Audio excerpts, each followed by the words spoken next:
ಕೈ ಎತ್ತುತ್ತಾ ಇದೀಯಾ? ನೀನಾ? ಇನ್ಯಾರು ಅನ್ಕೊಂಡೆ? ಅವನಿರ್ಬೋದೇನೋ ಅನ್ಕೊಂಡೆ. ಅವನು ಅಂದ್ರೆ?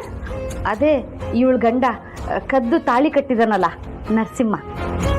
ಅಲ್ವೇ, ಅವನ ಮೇಲೆ ಏನೇ ದ್ವೇಷ ಇದ್ರು ಅದನ್ನೆಲ್ಲ ಮರೆತು ಹೊಂದ್ಕೊಂಡು ಹೋಗೋದನ್ನ ಕಲಿ. ಎಷ್ಟೇ ಆದ್ರೂ ಅವ್ನು ನಿನ್ಗೆ ತಾಳಿ ಕಟ್ಟಿರೋ ಗಂಡ. ಅವನ ಮೇಲೆ ಕೈ ಎತ್ತಕ್ಕೆ ಹೋಗ್ತೀಯಲ್ಲೇ, ಇದೆಲ್ಲ ನಿನಗೆ ಸರಿ ಅನ್ಸುತ್ತಾ? ಈಗ ಅವನ ಬಗ್ಗೆ ಯಾಕೆ ಮಾತು? ಏನ್ ಬಂದಿದ್ದು?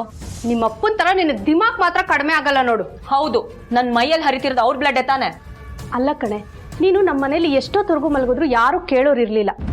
ಆದ್ರೆ ನೀನೀಗ ಈ ಮನೆ ಬೆಳಕಕ್ಕೆ ಬಂದಿರೋ ಸೊಸೆ. ಬೆಳಗ್ಗೆ ಬೇಗ ಎದ್ದು ಮನೆ ಒರೆಸಿ ಗುಡಿಸಿ ಸಾರಿಸಿ ರಂಗೋಲೆ ಹಾಕಿ ತುಳಸಿ ಪೂಜೆ ಮಾಡಬೇಕು. ಅದು ಕಣೆ ಹೆಣ್ಮಕ್ಳ ಲಕ್ಷಣ ಅಂದ್ರೆ. ಅದು ಬಿಟ್ಬಿಟ್ಟು ನೀನ್ ಈ ತರ ಮಲಗಿದ್ರೆ ಅವ್ರು ಏನ್ ಅನ್ಕೊಳ್ಳಲ್ಲ ಹೇಳು? ನಾನೇನ್ ತಲೆ ಕೆಡಿಸ್ಕೊಳ್ಳಲ್ಲ ಬಿಡಿ, ಯಾಕೆಂದ್ರೆ ನಂಗೆ ಸಂಜು ಅಂದ್ರೆ ಅಚ್ಚುಮೆಚ್ಚು. ನಿಮ್ಮ ಅತ್ತೆ ಮಾವ ಏನ್ ಅನ್ಕೊಳ್ಳಲ್ಲ ಹೇಳು ಸಂಜನಾ?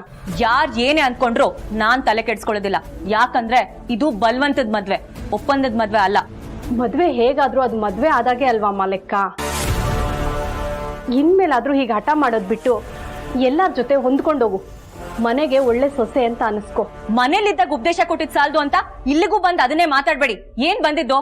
ನಿನಗಂತೂ ನಮ್ಮ ಬಗ್ಗೆ ಯೋಚನೆ ಇಲ್ಲ, ಆದ್ರೆ ನಾವು ನಿನ್ನನ್ನು ಹೆತ್ತಿರೋರಮ್ಮ, ನಾವು ಸುಮ್ಮನೆ ಇರಕ್ಕಾಗತ್ತಾ? ಇವತ್ತು ನಿಮ್ಮ ಮನೇಲಿ ಪೂಜೆ ಇತ್ತಲ್ವಾ, ಅದಕ್ಕೆ ಪೂಜೆ ಮುಗಿಸ್ಕೊಂಡು ಹಾಗೆ ನಿನ್ನೂ ನೋಡ್ಕೊಂಡು ಹೋದಾಗತ್ತೆ ಅಂತ ನಾನು ನಿಮ್ಮಪ್ಪ ಇಬ್ರು ಬಂದಿದ್ದೀವಿ. ವಾಟ್? ಡ್ಯಾಡ್ ಬಂದಿದಾರಾ? ಹೌದು. ಎಲ್ಲಿದ್ದಾರೆ? ನೀನ್ ಮಾತ್ರ ಯಾಕೆ ಒಬ್ಳೆ ಬಂದಿದ್ಯಾ? ಅವ್ರನ್ನೂ ಕರ್ಕೊಂಡ್ ಬರತ್ತಾನೆ. ಅವರು ಕೆಳಗಡೆ ಹಾಲಲ್ಲಿ ಎಲ್ಲರ ಜೊತೆ ಮಾತಾಡ್ತಾ ಇದ್ದಾರೆ. ನಾವು ಬಂದು ತುಂಬಾ ಹೊತ್ತಾಯ್ತು, ನೀನ್ ಕಾಣ್ಲೇ ಇಲ್ವಲ್ಲ, ಅದಕ್ಕೆ ನೀನ್ ಎದ್ದಿದ್ಯೋ ಇಲ್ವೋ ಅಂತ ನೋಡ್ಕೊಂಡು ಹೋಗೋಣ ಅಂತ ಬಂದೆ ನಾನು. ಏನ್ ಇನ್ನು ಕೂತಿದ್ಯಾ? ಹೋಗು, ಮೊದ್ಲು ಎದ್ದೋಗಿ ರೆಡಿಯಾಗಿ ಪೂಜೆಗೆ ನಡಿ. ಏನೇ ನೋಡ್ತಾ ಇದೀಯಾ? ಎದ್ದು ನಡಿ.